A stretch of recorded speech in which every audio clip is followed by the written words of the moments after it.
Let's see you try and take this away. Group stage rocks. Anyone telling you anything different after these last 2 weeks of OWC 2025 is just straight up wrong. This format change has made for some incredible storylines and matches throughout the first stage of the OWC World Cup. Let's recap the new group stage format for this year, the results of the group stage, and what the bracket now looks like for the round of 16. The TLDR for this format is that the top 8 out of qualifiers go straight to round of 16 winners bracket. Seeds 9 to 24, the challengers, get put in groups together, and seeds 25 to 40, the contenders, get put in groups together. The top 2 from the challenger groups then join the winners bracket round of 16 alongside the top 8 from qualifiers, while the bottom 2 start in losers bracket. The top 2 from the contender groups then join the losers bracket, while the bottom 2 are eliminated outright. If you need more explanation, go check out the official format video and news post. Without any further ado, let's get into the results, first with our contender groups. Group E went almost exactly according to expectation, with Taiwan easily taking first place and winning all 3 matches either 5-1 or 5-0, and Denmark unfortunately getting last place in the group, though with a very close match against Vietnam. The deciding match of this group was also the very first match of the group and the earliest opening match in OWC history, Vietnam versus Malaysia. This was an on-paper upset, but with 50 to 38 odds in favor of Vietnam on the Pick'em site, Malaysia was clearly a scary team coming into this group. That fear turned out to be very real for Vietnam, who were playing their first ever OWC match since OWC number 2. While Vietnam were technically favored as seed 32 over seed 33 Malaysia, Malaysia's experience on the OWC stage shone through this match, while Vietnam seemed to struggle with nerves quite a lot based on some social media posts. This match was still quite close at 3-5, but this was effectively the deciding match for Group E. A massive shout out for Malaysia has to go to Mabayu, formerly Brest or Bless, along with Rampax and No Head. The biggest credit, of course, has to go to Taiwan, who had a very solid 3 million average team score and the 11th best performance in the group stage overall, rivaling many of the challenger teams. For Taiwan, this year shows their rebuild is going well and that we should continue to expect great things from them. They may have only placed top 32 in 2023, but this team had a run from 2011 to 2021 where they placed outside the top 12 only once in 11 years and 12 iterations of OWC. They cannot be underestimated. Congrats to both Taiwan and Malaysia on making it out of the group, and congrats to Vietnam and Denmark on qualifying.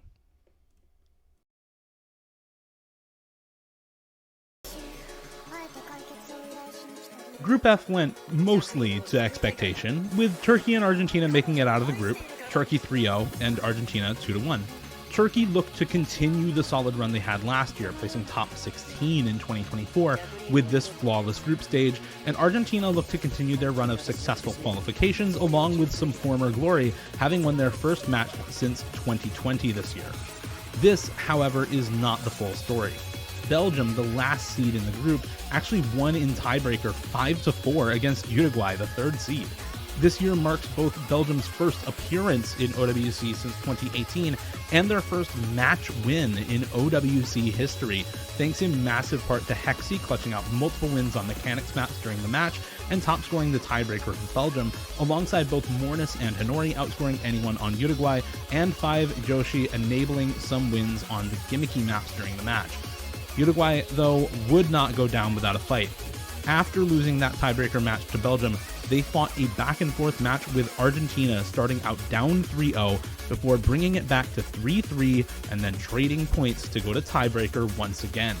While Uruguay would end up losing this tiebreaker, it would be by an incredibly close margin.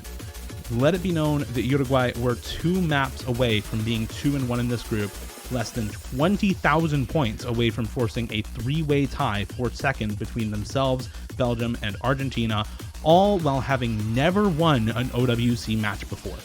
Their core roster of Helvetia, Rebo, Plux, and Melody still had a great showing in group stage despite going 0-3, and I hope people look out for Uruguay next year. Congratulations to Turkey and Argentina for making it out of this tough group, and to Belgium and Uruguay for qualifying. Just do it. He had the opportunity there, but that late miss-aim with the combo still intact on Bomilk and Vicio and Seong on the side of Argentina. Helvetia and Melody doing what they can, but there's a late break from both of them. And into the spinner at the end. It's going to be Argentina by the smallest of margins. Oh, Plox, you poor, poor soul. My heart goes out to him. That is a tragic break at the end. 19,000 the difference. It would have been enough. I'm sorry to say this. It would have been enough if Plox had held just the tiniest of misaims in the worst possible moment at the very, very end.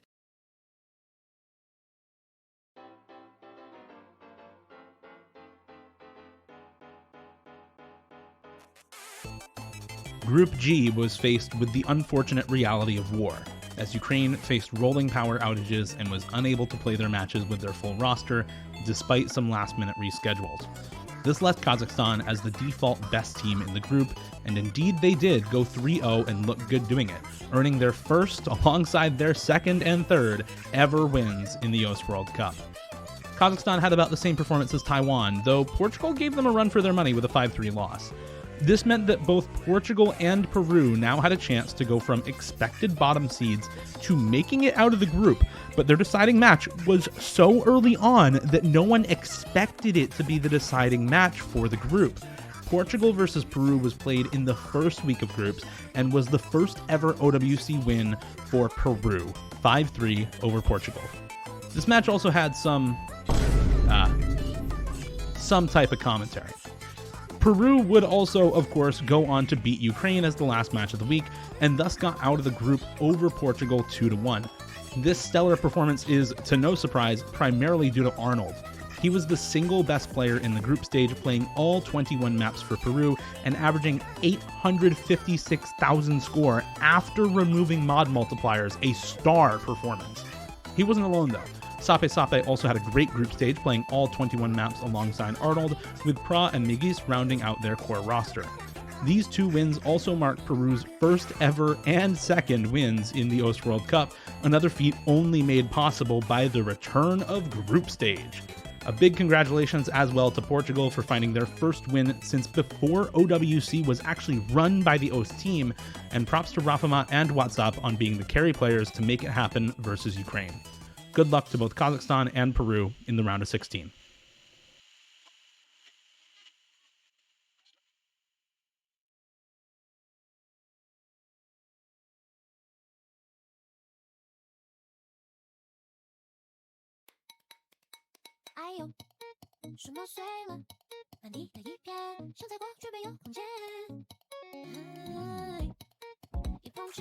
Last up in the contender groups, we have Group H. This group saw its top two teams advance and its bottom two teams get eliminated, though again by very, very slim margins. Hong Kong, the bottom seed in the tournament, fought two close tiebreakers against both Singapore and Greece to try to earn a spot in the round of 16 losers bracket, and while they did find success against Greece, they fell short versus Singapore and were eliminated with that tiebreaker. This match ended up being the deciding matchup in this group, with Japan beating everyone and Singapore beating both Greece and Hong Kong. Japan did not have a singular carry player like some other teams, but thrived off consistently solid performance from a few key players like Shoponpon and YMD. Singapore had a similar roster composition with no one player in for every map and everyone doing their part. Hong Kong and Greece, meanwhile, thrived off a two-carry system with Misha Awa and F2X for Hong Kong and Puyu and Jackpacks for Greece. While these teams will not make it into the bracket stage, they still have accomplishments to celebrate. Greece qualifying into the OWC World Cup for the first time since their group stage runs in 2015 and 16, and Hong Kong still having some insane carry players, with Misha Awa making it into the top 5 of individual performers in the group stage. For Hong Kong as a team, however, this year marks their worst overall performance since 2016 and shows just how tough this tournament truly is without the star player power that makes Hong Kong so scary most years. Congratulations, of course, to Japan and Singapore for making it into the losers bracket round of 16.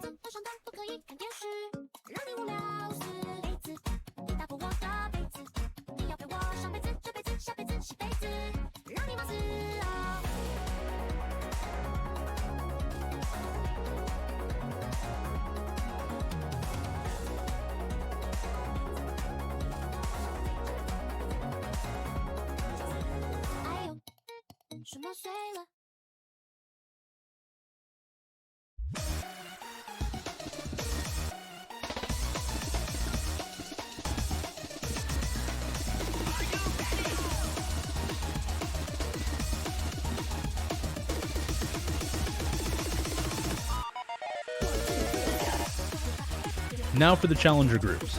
Group A was the only group out of all 8 to go exactly according to seeding, with 0 upsets whatsoever.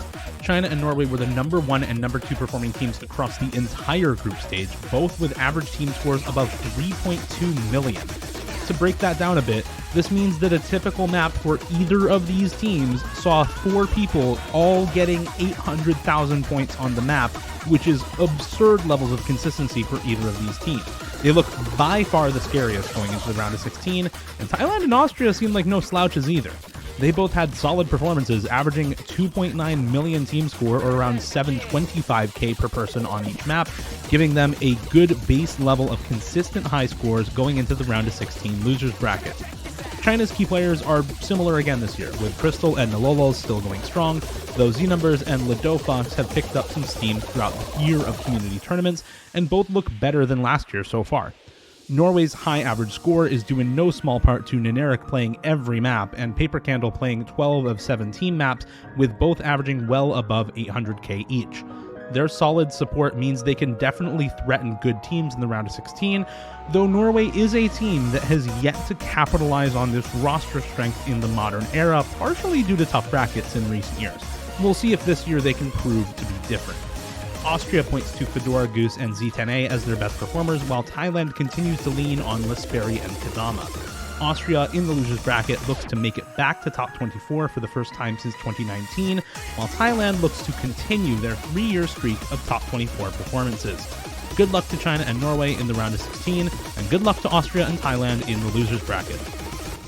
Everyone else on 1.3k, Melva mirrors it, and there is a lead. These big streams now come in. Hold your accuracy, hold your combo. Winzy is down, and that means a big advantage to China, and that means... especially from that.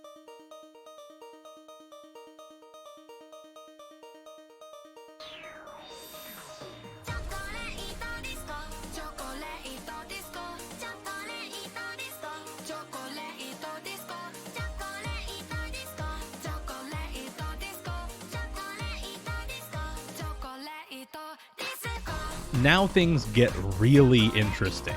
Romania was the expected winner of Group B as the highest seeded team in the group, having a somewhat recent history of success as well in 2021 and 2022, and having some roster swaps that many people expected to benefit their roster. This narrative was immediately flipped on its head Saturday morning as first Finland and then New Zealand both beat Romania 5-1 and 5-3. New Zealand, having already beaten both Finland and Indonesia 5-2 and 5-0, were now 3-0 in the group and locked first place. They owe much of their success this year to players improving immensely from last year, having only made 2 roster swaps. New Zealand also had 4 players who played at least 17 of their 20 maps: Kyujin, Saiku, 5AQ, also known as Amilbus, and Osbert.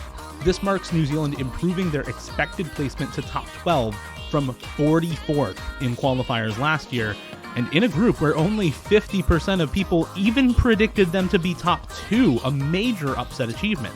To put how massive this is into perspective, New Zealand has never been top 12 in the OWC World Cup, ever. And the last time they were even top 16 was in OWC number 1, back in 2011. If they manage a top 16 or top 12 finish this year, it would be not only their best win in the modern era by a mile, but also potentially their best finish ever. Finland was now also done with their matches after that Romania match, finishing 1-2 after only beating Romania.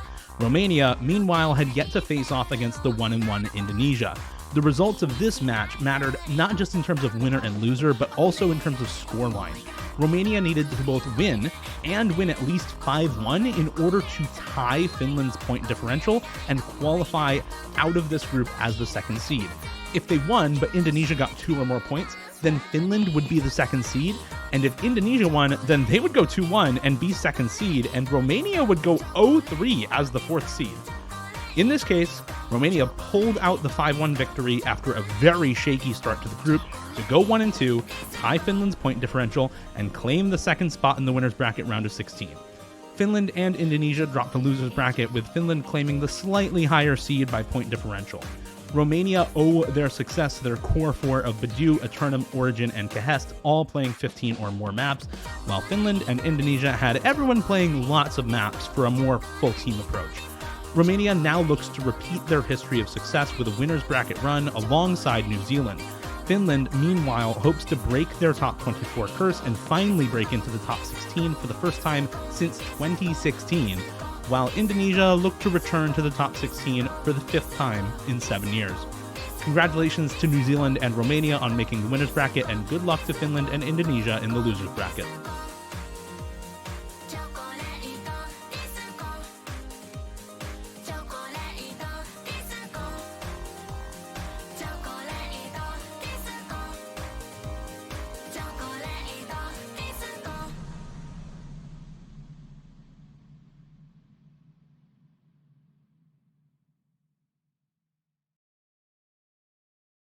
Group C was also an incredibly interesting group last week, with 3 teams tied for first place at 2-1.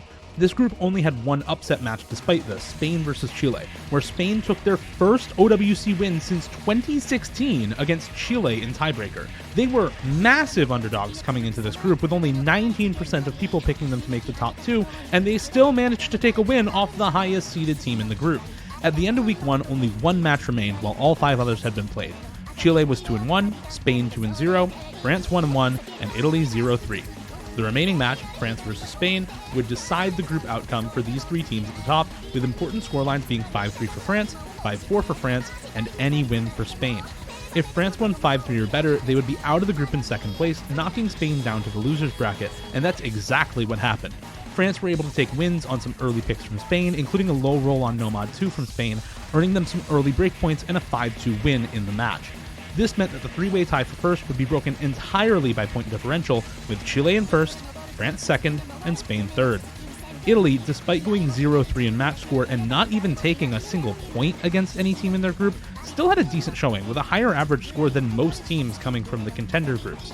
That said, this kind of performance from Italy is a huge disappointment for their team and the people rooting for them, so hopefully they bounce back and look good in the loser's bracket. Chile, despite some tough losses to Spain in their tiebreaker match, still had one of the best performances of any team in the group stage, with the 4th best overall performance compared to France and Spain at 15th and 17th respectively. Spain taking that win is more a showcase of Spain's skill than of Chile's lack thereof, and Chile is still a very scary team going into this round of 16. And that's with good reason. Chile have been top 8 the last 2 years in a row, and despite losing Matthew and Suntan this year, still look incredible. While Spain have already proved that they are a great team this year, the tournament is not over. They must continue to win in the losers bracket or face potential elimination in the top 32 again in their very first match out of groups. However, if they keep the pressure on and continue to perform as they did in group stage, they should make good on their fantastic seeding and break their top 32 curse. For France, the winners bracket offers brief respite before a return to the gauntlet of losers quarterfinals, where they've fallen in 5 of the last 6 years. And finally, for Italy, the losers bracket offers redemption after a disappointing group stage. Good luck to Chile and France in the winners bracket, and to Spain and Italy in the losers bracket.